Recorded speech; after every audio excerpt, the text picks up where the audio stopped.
Specializing in men's apparel, bonobos.com, shared by existing customers was more believable to potential customers.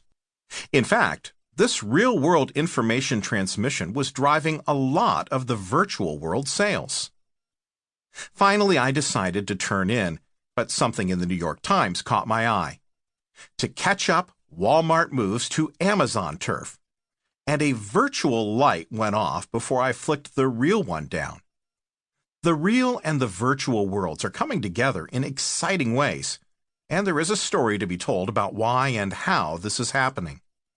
For as long as we've had trade and commerce, much of the underlying economics has been explained by location. Déjà vu. It startled me how much this remains true in the borderless and often anonymous virtual world. It became clear to me that night that it isn't simply who you and I are that's important for the answers, but also where we are. Even in the virtual world, it's still all about location, location, location. Furthermore, virtual world sellers of products and content have very predictable demand patterns once you understand where the target customers are. The real world and the virtual world. The voiceover that introduces Star Trek states that space is the final frontier.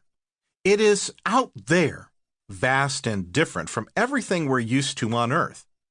Similarly, the Internet and its related technologies give us access to incredible new worlds of products and information.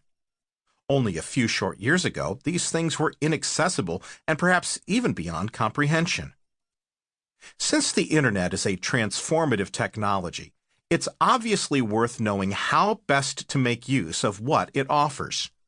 It can improve the way you spend your money, make your job more interesting, or even eliminate it, transform entire industries, and connect you with others the world over.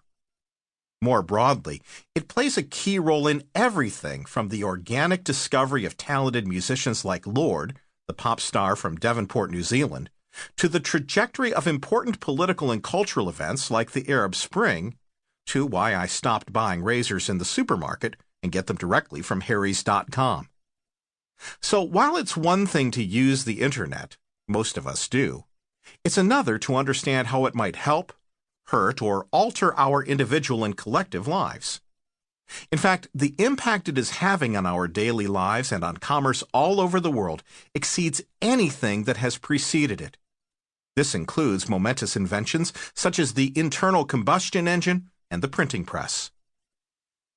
The sheer scale of the e-commerce sector in the economy gives some perspective as well. According to the most recent U.S. Census e-commerce reports, about $5.5 trillion changes hands online versus about $19 trillion offline. The rate of growth of e-commerce over the last decade exceeds 125%, more than 4 times the nominal rate for offline commerce. Among the 4 key sectors of the economy in general, manufacturing, wholesale, retail, and services, retail growth is the most explosive, exceeding 220% over the last decade. What we are finding is that the way we use the virtual world of the Internet for commerce and for information is dictated to a large extent by the physical world that each of us resides in.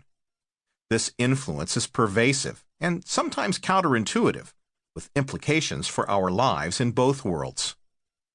There is a key implication that I will explore throughout this book. If you and I live under different physical circumstances and in different physical environments, we will use the virtual world very differently, even if we are very similar people in terms of our ages, incomes, education levels, and so on. We'll shop differently, search differently, and won't be equally attractive to sellers. So if we want to make sense of how we use the virtual world, we need to have a framework for understanding the different influences of the real world on how we shop, search, and sell online. We'll also need to think about what people want. For example, the desire to get things done quickly, to have access to reliable information, and to be able to find great deals on things they'd like to have, and what motivates these desires.